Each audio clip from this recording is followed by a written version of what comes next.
From the All Indiana Podcast Network, this is the News 8 Daily 8. Now, the latest news. Kylie Conway has the latest news. The top headlines. News you can use. Please stand by. Sponsored by LCS Heating and Cooling. Now, here's Wish TV's Kylie Conway. Hey, this is Kylie Conway, and this is the News 8 Daily 8 for Wednesday, June 30th. The storms may have woken you up this morning, and you cannot rule out more for your afternoon. Definitely take your umbrella with you wherever you go throughout the day. There are isolated strong to severe storms possible for areas mainly south of I-70. The good news is it won't be as hot as yesterday with highs in the mid-80s. Very unlike what other parts of the country and even Canada are facing. We'll get to more of that here in just a little bit on the podcast. Here locally, a deadly overnight shooting prompted a promise from police about the holiday weekend. The shooting left one person dead at a gas station at 56th and Fall Creek. Police aren't saying whether the victim was actually shot there or somewhere else, but officers who were there at the scene say that the department does have plans aimed at keeping Independence Day safer. Different strategies in place to handle the holiday weekend, especially since this is going to be really the biggest holiday that we have had since lockdown, where everybody's going to be out and able to partake as they wish without any restrictions. Police say they'll have extra patrols in the downtown area starting later this week. And the mayor of Indianapolis is answering questions about the recent violence downtown. In response to a question about a weekend shootout, he offered this. Any incident of gun violence is a problem that we are facing. I want to reassure everyone on the call that downtown remains the safest neighborhood in the city. The shootout left bullet holes in several downtown windows and prompted a panicked reaction from people on the street and inside nearby night spots. More money is going to groups in Indianapolis to curb crime. The City County Council announced the first round of recipients of the Violent Crime Prevention Grants Program. Officials chose 25 organizations, most of which focus on young people in the city. Grant amounts range from $1,000 to $32,000. Organizers announced the program in April. It's a partnership of the City County Council, the Indianapolis Office of Public Health and Safety, and the Central Indiana Community Foundation. And freedom before Independence Day, COVID-19 restrictions are being lifted in Marion County. Starting tomorrow, no social distancing, capacity restrictions, or masks required. The changes come just before the 4th of July, and today we'll learn what the changes mean for the city fireworks plans. This morning, the fire marshal and fireworks officials will be on the steps of the Indiana War Memorial giving an update on what protocols will be in place and what public gathering recommendations will exist when it comes to the city fireworks show during the 4th of July. But city leaders made it pretty clear that things will be back open. Looking at the totality of our evidence, we are now in a position to fully reopen Indianapolis. Unvaccinated people are no longer required to wear masks indoors. That was Health Department Director Dr. Virginia Kane. But starting July 1st, places like bars, restaurants, salons, and sports venues can pack the house for the first time in more than a year as those capacity limits are removed. Dr. Kane had previously set the goal of 50% vaccination for the county by July 4th in order to lift the restrictions.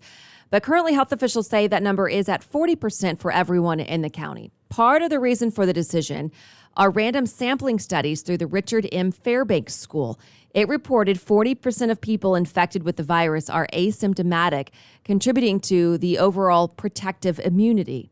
Plus, Marion County has maintained a 2% positivity rate or lower for the last 2 weeks, and the current 7-day average for cases is 26. So, what will this mean for the big fireworks show this weekend? With a new location this year, it's now at 500 North Meridian, less than a block away from Monument Circle. There will be updates today on protocols and plans to mitigate large public gatherings this weekend. Also, what traffic plans, street closures, and parking will look like, as well as where the best place is to see the fireworks show. Today's announcement is set for 10 o'clock this morning. Again, that's at the War Memorial. If you're listening to this podcast after 10 o'clock Wednesday morning, you can find all of the details on wishtv.com. So now let's break down the cost of July 4th cookouts. There's some good news for Indiana. Most of the staples are less pricey than the American average. Hoosiers can anticipate spending an average of $56.70 on a cookout to feed 10 people this summer, or $5.67 a person. That is 4.7% less than the U.S. average of $5.95 a person. Indiana Farm Bureau shared their Market Basket Summer Cookout survey for Indiana specifically. Most items on the shopping list came in less than the national average, like cheese and ice cream. That's due to the 12.6% increase in dairy production here in Indiana just last month. The price of chicken breasts, chips, strawberries, buns, potato salad were all less than surrounding states. But 3 items on the shopping list were more expensive in Indiana than they are nationally, including ground beef, pork chops, and cookies. 2 pounds of ground beef will cost around $10.50, while 3 pounds of pork chops could run just below $13, and a 13-ounce bag of cookies is $3.72. The best news from the survey, though, is that the Midwest is the most affordable region of the country. And today is the final day of operations for one COVID-19 vaccine clinic. Franciscan Health Indianapolis says its clinic in a former ER ambulance bay is closing. The hospital says doctors now offer vaccines to patients at their offices. The clinic first opened on December 18th. In those 194 days, Franciscan Health says it administered more than 64,000 doses. And the CDC's eviction moratorium is staying in place. Many landlords and real estate companies argued for it to be lifted. The Supreme Court rejected the request 5-4. Justice Brett Kavanaugh voted to keep the moratorium, but wrote it would need congressional approval going beyond July 31st. The eviction order first went into effect in September. It was supposed to expire at the end of the year. Last week, the CDC's director announced the extension to July 31st would be the last. The House votes to take down Confederate statues in the U.S. Capitol building. The 285 to 120 vote moves to replace the markers of people who voluntarily served the Confederacy. So here's how Indiana's representatives voted. Jim Baird, Larry Bucshon, Greg Pence, and Jackie Walorski were all against the measure. Andre Carson, Trey Hollingsworth, Frank Mervan, and Victoria Spartz voted in favor. Jim Banks did not vote. Authorities in Florida are asking for help in the search for survivors of the condo tower collapse. They want an extra search and rescue team to let crews rotate and get some brief rest. They've been working 12-hour shifts since the collapse. This morning, the death toll stands at 12. Rescuers are describing what it's like to keep up the search for 149 people still missing. It's just so hard to, unless you're there, you don't understand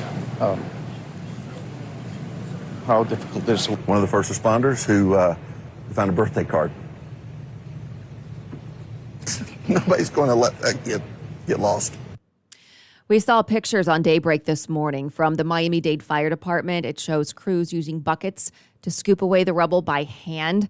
Leaders say the searchers have removed about 3 million pounds of concrete from the site. Part of the area around the collapse site is blocked off because there are fears that the remaining part of the tower could fall on rescuers below. The weather is adding to those worries. Forecasters say 2 systems in the Atlantic could get stronger and move toward Florida in the next few days. This morning also brings more indication that people knew about problems before the collapse. The president of the Condo Association wrote a letter in April warning that visible damage in the tower's underground garage had gotten significantly worse since an inspection in 2018, which found major structural damage. And the House is set to vote today on a resolution to create a special select committee to look into the January 6th Capitol riot. House Speaker Nancy Pelosi introduced the legislation. It would create a 13-member panel made of members of both parties. They would have subpoena power to investigate the insurrection. Last month, the House passed a bill to form an independent commission. It fell short of the votes it needed to pass in the Senate. Pelosi has invited representatives of Capitol Hill Police and Metropolitan Police to be in the gallery for the vote. Dozens of officers suffered injuries during the attack, including Officer Brian Sicknick, who died a day later. Former President Donald Trump is heading to South Texas today for a tour of the border wall. Governor Greg Abbott and other top Texas Republicans plan to join him. Abbott and Trump are also holding a town hall meeting on border security. Texas has allocated $250 million to extend the wall. Abbott's office says private donations have brought in some $656,000. Power companies in the Pacific Northwest hope to have electricity and thus air conditioning back on today. Several thousand people had none yesterday in Washington during an intentional planned outage aimed at preventing larger problems because of high demand and a huge heat wave. Today could mark the fourth straight day with record-breaking heat in Washington and Oregon. Cooling centers are open in several spots. The Red Cross traditionally doesn't support cooling centers. This represents, again, that new normal of this is the first time it was 116 degrees. It won't be the last time. Just north of Vancouver, Canada, authorities are linking at least 60 deaths to the heat wave. And leaders in Indianapolis are reflecting on the impact of the late prosecutor Terry Curry. Curry died yesterday at the age of 72. In a series of tweets, Mayor Joe Hogsett called Curry a dedicated public servant. He says Curry's work in the criminal justice system served as an example to countless colleagues, peers, and young lawyers in Indianapolis. Current Marion County prosecutor Ryan Mears describes his predecessor as a man of action and of progress. Curry was first elected in 2010. He won re-election in 2014 and 2018. He stepped down in 2019 because of a lengthy battle with prostate cancer. And we're hearing the frustrations of people who feel caught in the middle of the court fight over unemployment benefits. We spoke with Giovanni Chavez last week after a judge ordered the state to continue distributing the $300 a week federal pandemic add-on. Chavez checked in again this week. He says he tried to get a voucher Sunday morning, but found nothing on the Department of Workforce Development's website. State officials tell us the website will have updated information, but they're not saying when. Chavez says he and others deserve to have answers. They have the power to push the button and pay us. They have the power to release the funds, and from what I'm feeling, I feel like they're not doing anything. About 230,000 people in the state are getting unemployment benefits right now. The governor wants Indiana to end its involvement in the federal add-on, and the state is fighting the judge's ruling. City officials are preparing to move out of the city-county building. Most employees are being relocated to the new community justice campus. News 8's Demi Johnson explains what could be replacing the offices. It's the building that keeps the city of Indianapolis going. But soon, many of its offices and employees will be gone. So we know at the end of this year, when the new community justice campus opens, half of the city-county building will be vacant. The community justice campus where CCB employees are moving will house several city services. It includes civil and criminal courts, a new detention center, sheriff's office, and clerk's office. City Controller Ken Clark says the fate of the old downtown space is still in the works and that the options are endless. Clark says part of the plan, at least for right now, is focused on more places for people to live. We know we need more housing in downtown. We know that that's a priority of ours as we look at developing downtown.